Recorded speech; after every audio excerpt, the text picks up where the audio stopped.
రీసెంట్గా మన భారత రాష్ట్రపతి సంతాలీ భాషకు చెందినటువంటి ఓల్ చికి అన్నటువంటి స్క్రిప్ట్లో రాసిన మన భారత రాజ్యాంగ ప్రతిని విడుదల చేయటం జరిగింది. సంతాలీ అన్నటువంటి లాంగ్వేజ్ ఏదైతే ఉందో అది మన భారతదేశ అఫీషియల్ లాంగ్వేజెస్లో ఒకటి. మన భారత రాజ్యాంగంలోని 8th షెడ్యూల్ అన్నటువంటిది అఫీషియల్ లాంగ్వేజెస్ గురించి తెలుపుతుంది. ఆర్టికల్ 343 నుంచి ఆర్టికల్ 351 వరకు.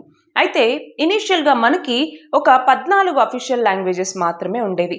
బట్ దాని తర్వాత కొన్ని అమెండ్మెంట్స్ తీసుకొచ్చి ఇంకొక 8 అఫీషియల్ లాంగ్వేజెస్ని యాడ్ చేశారనమాట. For example 21st constitutional amendment act, దీని ద్వారా సింధీని యాడ్ చేశారు. ఆ తర్వాత 71st కాన్స్టిట్యూషనల్ అమెండ్మెంట్ యాక్ట్, దాని తర్వాత ఇంకొక 3 లాంగ్వేజెస్ని యాడ్ చేయడం జరిగింది. ఆ తర్వాత మళ్ళీ ఇంకొక అమెండ్మెంట్ తీసుకొచ్చారు, అదే 92nd కాన్స్టిట్యూషనల్ అమెండ్మెంట్ యాక్ట్ 2003. దీని ద్వారా బోడో, డోగ్రీ, మైథిలి, సంతాలి అన్నటువంటి 4 లాంగ్వేజెస్ని అఫీషియల్ లాంగ్వేజెస్ కిందికి మార్చారనమాట. సో సంతాలి అన్నటువంటిది 2004వ సంవత్సరంలో మన భారతదేశపు అఫీషియల్ లాంగ్వేజ్గా మారింది.